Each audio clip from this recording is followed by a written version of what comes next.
Hello, you divine, infinite human beings. You're all that is, ever has been, and ever shall be. You're divine, infinite love. You're divine, infinite truth.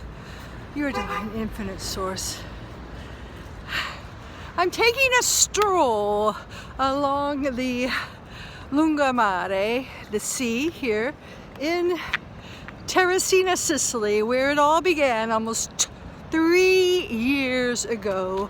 Our world changed on purpose, carefully, diabolically orchestrated. It's amazing. And here in Italy,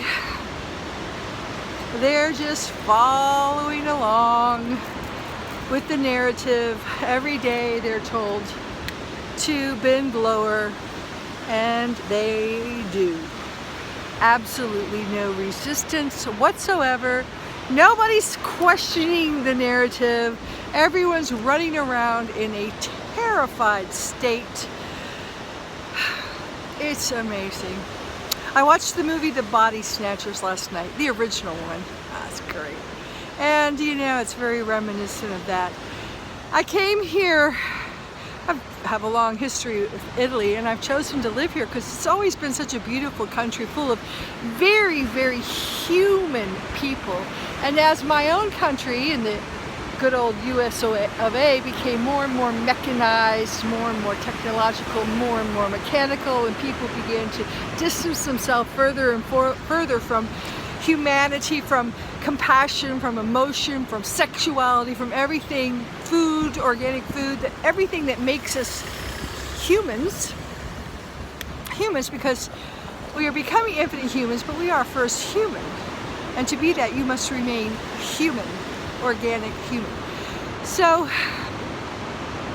I came here because here in Sicily's old world Sicily, children still played and rode bicycles and kissed and laughed and joked and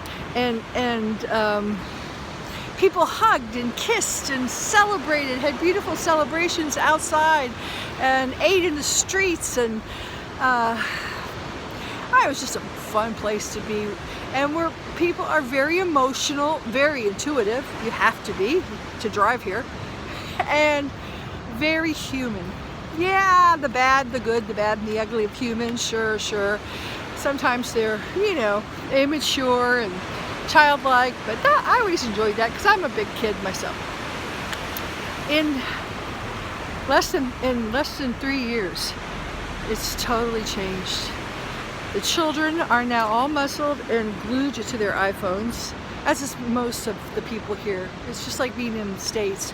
Everyone's looking at their iPhones, getting their cues from their iPhones, fusing their bodies, their injected bodies, with this technology, and entering every day more and more different into this AI metaverse as they are acclimating their bodies, which are being snatched.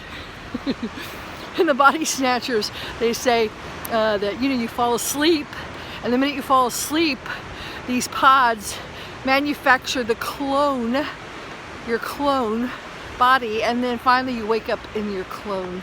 You are no longer your organic self. And of course, the lead, this handsome, dashing young man who's in love, he said, will I feel love? Will I still have my drive, my ambition, my uniqueness, my personality? And these transhumanized clones, hive mind beings said, no, but you won't even miss it. You will think how much better you are without all these emotions, without these feelings of love, because face it, love causes us to suffer so much, and on and on and on.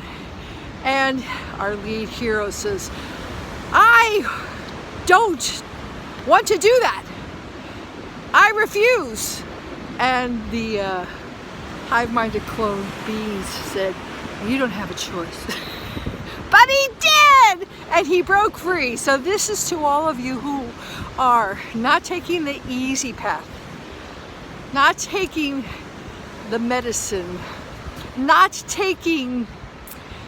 buying the dream spell, the narrative, having the courage to step out. And I tell you, it's not easy. It's simply not the easy path. And that's why it's a road less traveled. Here in Italy, supposedly we're just 10% every day decreasing. I'm always giving pep talks to everyone because I'm not even going to be able to get my hair done, much less get a coffee or soon go into the supermarkets. But you know what?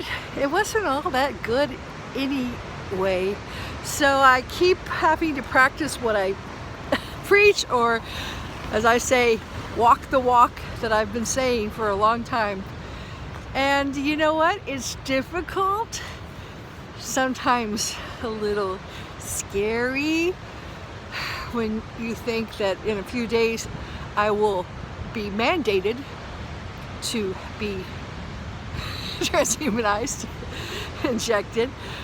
But you know what? It takes a lot of faith, and that's really what you have to do when you're not sure how things are going to work out. It's a time for that faith, because faith is the bridge that bridges us into knowing. So first you have to have faith, and it takes an intuitive hit, really trusting your feelings, which is why they're trying to get that away, because children know. You see these kids screaming and hollering as they're dragged into these places. There's a reason. They are still human. They feel, and their feelings tell them to run the hell away. So that's what we're doing right now. Ciao for now.